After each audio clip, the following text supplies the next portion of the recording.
You go on vacations? No. Never? No. Nope.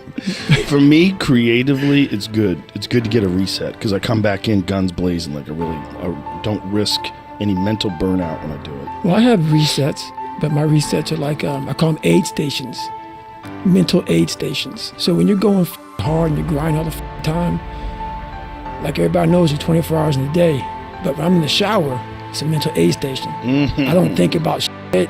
I don't think about people. I don't think about work. I don't think about running. I don't think about working out. When I'm in the car, another mental aid station. When I'm eating, mental aid station. So people eat and they work and all that sort of shit, man. So I can grind hard because a lot of times, man, I'm in mental aid stations. Chilling. So you have little mini vacations. Mini vacations, man, all day long. All day long. Do you feel now almost a responsibility to like stay at it all the time because so many people are watching and paying attention and drawing inspiration from you? 100%. I mean, like, I probably would have retired a long time ago, but I get these emails from people and it's like they're living through me. Like their strength comes through what they know I'm doing. So there's so many times I want to get up and say, oh man, f it, I got mine, I'm good. And I'm like, Tommy out there, Tommy in his email. Tommy talking about saved his life. Man, I ran 10 miles last night because of you, man. I'm like, you know, a lot of people can live off of that and they can be good with that. And, you know, a lot of motivational people come out here, man, and run their motherfucking mouths about shit. And I know they are not doing shit. They sit back and they're like, you know, they have their little brainstorming sessions about, oh, what should we say? What's going to connect with people while they're sitting their ass? My brainstorming sessions is out there in the grip of life and grinding.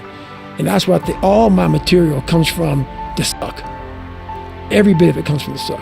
I love that phrase, uncommon amongst uncommon men, because it's such a good phrase because it just shows you've been on this path for so long and you're grinding for so long, but you're also honest about there's moments where you don't want to do this. Oh. Which is why it's so interesting because you do it. Right. You do it without any reservation. You just go through it. Right. But you always talk about, I don't want to do this shit, but you always do it. That's it. But that's what people need to hear because they feel like that somewhere out there's some superhuman person who never feels despair and doesn't have any hesitation.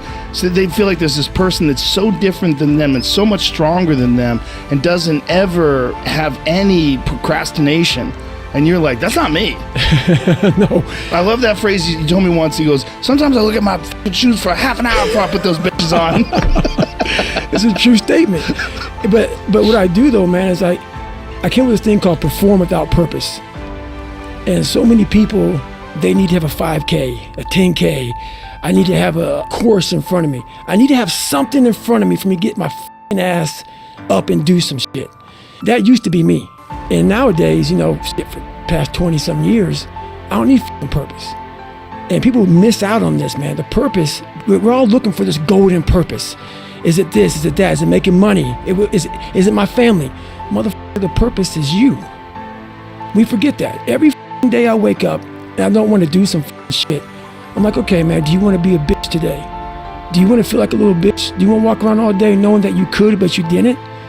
So it's perform without purpose. You have to learn how to get up and do shit when you ain't got no 5K, no 10K, nothing. Nothing exists. Your life sucks. You're in the dungeon. But guess what, motherfucker? I'm still going to get it. Because when that time comes, because the time is going to come, when that purpose is there, you'll be ready. But most of us aren't ready because we don't know how to do without having the golden carrot in front of us. Yeah. And so you're all fucked. There's also this thing where if you do it, once it's over, you get a break. Oh. Like that's what a 10K is. That's what a marathon is. I'm going to train for this marathon. And you're training, and you're training for that big day, but you're also recognizing when that marathon's over. That's right. That's right. And as you get better at that moment, the moment becomes less and less. So my moments now are like, oh, I ran today. I went to the gym today. I did this and this today. I studied today. I have about 8 hours off. And those 8 hours are glorious to me.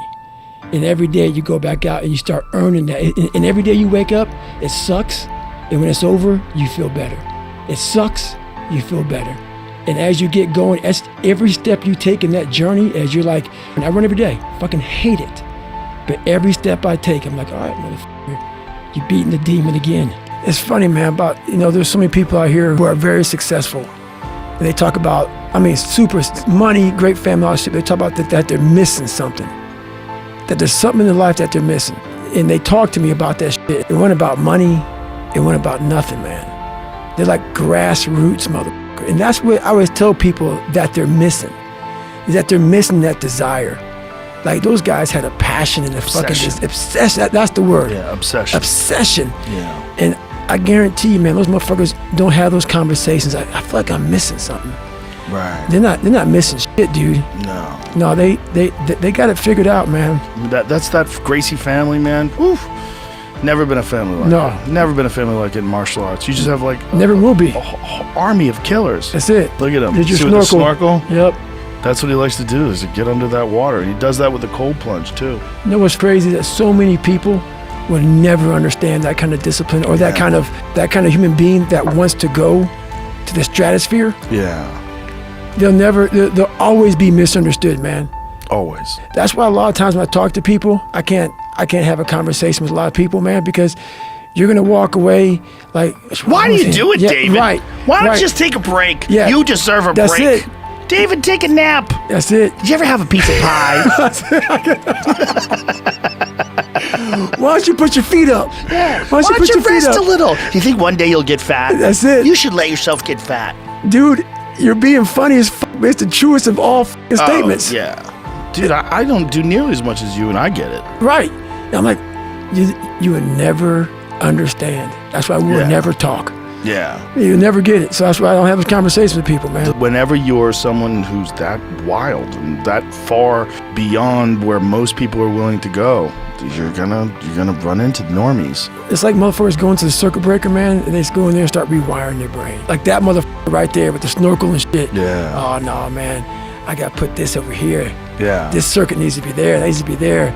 You're totally rewiring how the whole brain works to not feel sorry for yourself, to ignore pain, to ignore discomfort, to push your place, to push your mind place that people don't even want to talk about. They can't fathom. And it's what you talk about with knowledge. Yep. That's what it is. This is knowledge. It's figure it out. understanding of those feelings. That's it. And the only way you understand that those feelings are rare. They don't come up all the time, all day long. You wouldn't be able to deal with them. Right. So most people don't know what to do with those feelings. They're not around them enough. But you're around them constantly. That's right. Hickson was around them constantly. Yeah. It's like get in those and then you learn about them. You get a map of the territory. That's it. You get a blueprint. Yeah. And the second they surface, when you're getting choked out. See, I love watching fights, man. Cause I see them and I start to say, okay, you're in a bad situation, man. And I see a couple guys getting ready to fucking tap. Yeah. And that 1 second decision, I call it, they're thinking, man, I gotta tap. And like, and you see the hand motion, like I'm about to tap, and they go somewhere else. Not today, motherfucker. Yeah. Because I've been here. I've been here before. I can last maybe this one more second, and this 1 second may get me out of this shit. And I see how the mind is evolving in that one moment, that one quick moment. I see that a million thoughts went through their mind, and it didn't tap. The only thing that changes your DNA is discipline. Yes. Discipline is the only thing that changes your DNA, man. This is the only thing. Only thing, man. You could be so up. And I realized that, man. I was like, man, the only thing that changed my DNA is discipline.